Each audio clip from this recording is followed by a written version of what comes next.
kembali lagi bersama kami di Cas Cus Podcast Cus. Jadi teman-teman, kali ini kita tuh mau bahas apa sih? Nah, jadi hari ini tuh kita bakal bahas tentang penyalahgunaan data pribadi. Sebelumnya kalian tahu gak sih data pribadi itu apa? Data pribadi itu, setahu aku data yang bersifat privat gitu. Kalau menurut kalian gimana? Data pribadi itu contohnya ada banyak sih, seperti nama kita, alamat rumah kita, usia kita, dan lain-lain sih, sama foto juga. Jadi intinya tuh data pribadi ini data yang kalau tersebar ke orang lain bisa bahaya gitu ya. Bener-bener. Kalau menurut Shannon, kalau misalkan data pribadi itu tersebar luas, dampaknya gimana? Contohnya itu ada orang pakai akun kita buat judi online, terus minjem uang nih dari bank, berbulan-bulan kemudian nanti diminta dari banknya. Kita nggak tahu kenapa, tapi orang itu tahu, jadi Hack gitu intinya. iya. Nah, jadi teman-teman, kita ada satu kasus nih yang bertema penyalahgunaan data pribadi. Kasus ini tuh hampir 2 bulan yang lalu, tapi sampai saat ini masih membuat warga Indonesia geram gitu ya. Nah, kasus tersebut adalah kebocoran data PDNS. Nah, tanpa berlama-lama lagi, yuk kita langsung bahas. Cus!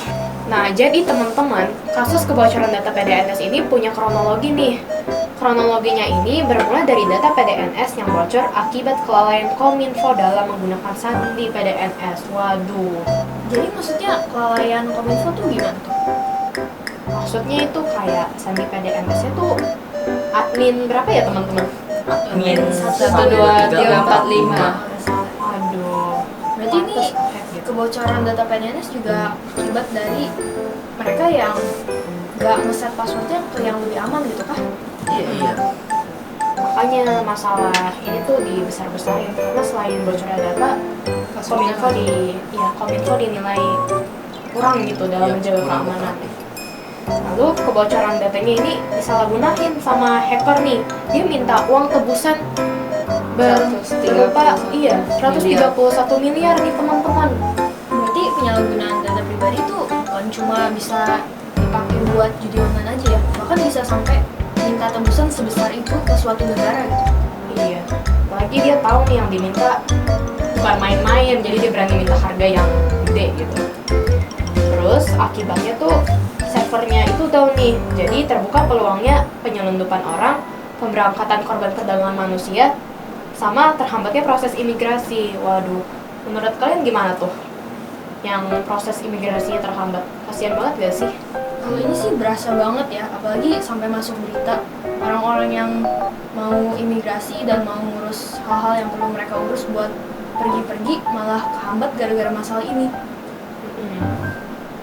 Terus setahu aku tuh kalau misalkan imigrasi terhambat pasti pada komplain juga nggak sih, mau pulang susah gitu kan, susah gitu. Apalagi yang lagi urgent. Terus bukannya ngaku minta maaf nih, ngakuin kesalahan, Kominfo tuh justru menggunakan jurus ngeles nih ke teman-teman katanya. Jadi dia membanding-bandingkan, misalnya negara Indonesia nih kena hacknya cuma 0,67% nih, tetapi negara-negara maju lainnya tuh terkena sekitar 5%. Jadi intinya Indonesia mendingan. Padahal kalau Tapi sama itu aja. mah sama-sama salah ya. Jadi maksudnya tuh dari masalah ini kelihatan kalau sebenarnya yang ngurus hal-hal seperti ini juga kurang perhatian ke keamanan data yang ada ya. Apalagi ini kan data seluruh warga Indonesia. Kalau misalnya ada masalah dikit aja, pasti semuanya langsung kena. Karena sebenarnya ngebanding-banding gitu juga sama aja kan, intinya sama-sama kena hack gitu kan. Kalau menurut kamu gimana, Chan? Menurut aku sih kayak buat yang PDNS itu kayak Kurang gitu. kurang buat jaga keamanannya.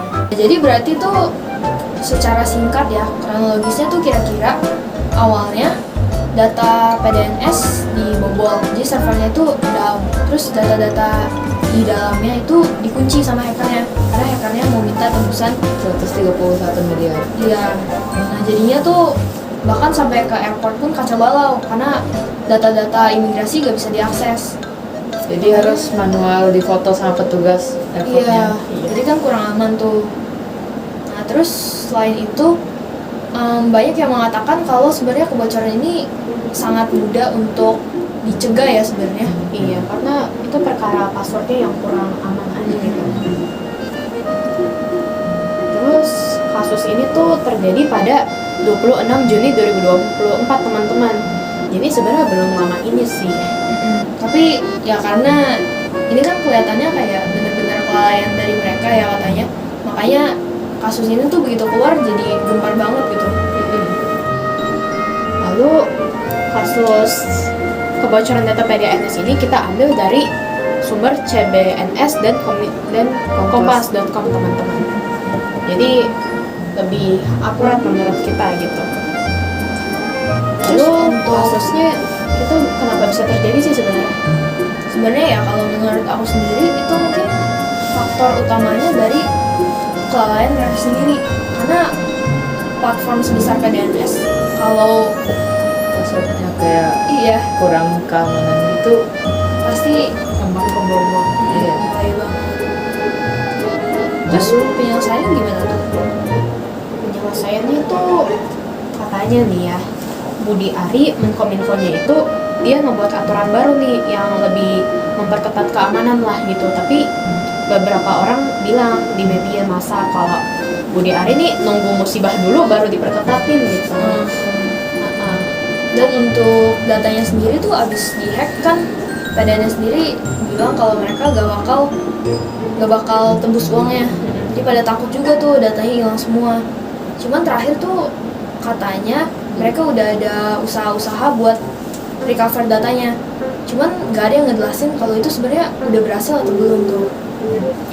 Kalau menurut kalian sendiri sebenarnya tuh udah selesai atau belum sih masalahnya? Menurutku sih udah sih.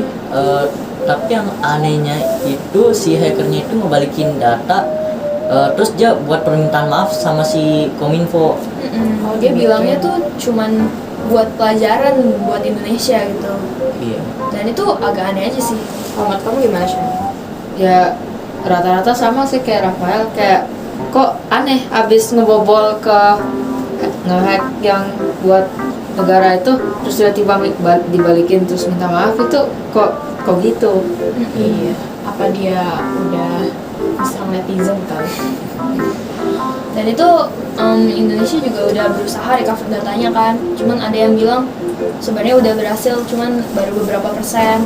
Ada juga yang bilang belum berhasil. Makanya sebenarnya kita juga bingung sebenarnya penyelesaiannya gimana nih. Iya, kayak udah selesai apa belum nih maksudnya gitu kan. Jadi sebenarnya penyelesaiannya tuh kayak belum valid gitu ya. Cuma udah mereda gitu isunya. Terus tindakan yang bisa kita lakukan nih guys untuk mencegah penyalahgunaan data pribadi itu ada apa aja sih? Jangan download link yang nggak terpercaya gitu. Oh iya. Atau jangan matiin firewall bisa. Terus kalau bisa tuh biar lebih aman di perangkat kita juga bisa pakai aplikasi-aplikasi antivirus kayak Avast gitu. Kalau menurutku biar gak kena bobol tuh kasusnya itu kita usahakan bikin password yang lebih aman lagi, yang lebih kuat agar gak jadi bobol, atau enggak bisa nambahin to verify gitu, to step verify. Setuju. Dengan begitu data pribadi kita bisa lebih aman teman-teman. Terus jadi kesimpulannya ini dari kasus ini tuh kita belajar gitu kalau data pribadi itu penting dijaga, karena data pribadi itu gak cuma menuju ke satu orang tapi bisa beberapa kelompok atau organisasi. Kayak misalnya data PDNS itu kan satu negara tuh ya. Iya, berarti kita udah tahu kalau sebenarnya penyalahgunaan data pribadi ini sama sekali gak bisa dianggap remeh ya. Karena kalau misalnya bisa sebahaya itu, berarti bahkan data satu negara pun bisa bocor kemana-mana. Terus kalau misalkan kesebar itu bisa disalahgunakan buat mengancam seseorang, kayak tadi tuh diminta tebusan sebesar 131 miliar. Jadi kita harus selalu siaga nih teman-teman dan selalu menjaga keamanan data pribadi kita. Oke? Terus kita bisa jaga data pribadi kita dengan cara-cara yang tadi kita sebutin, pakai password yang lebih aman. Terus Firewall jangan dimatiin. Bisa Jangan- pakai antivirus sama jangan download link. Jangan. jadi cukup segitu aja teman-teman dari kita. Terima kasih telah menonton Cascus. Sobat Cascus, kami ucapkan selamat tinggal. Dadah.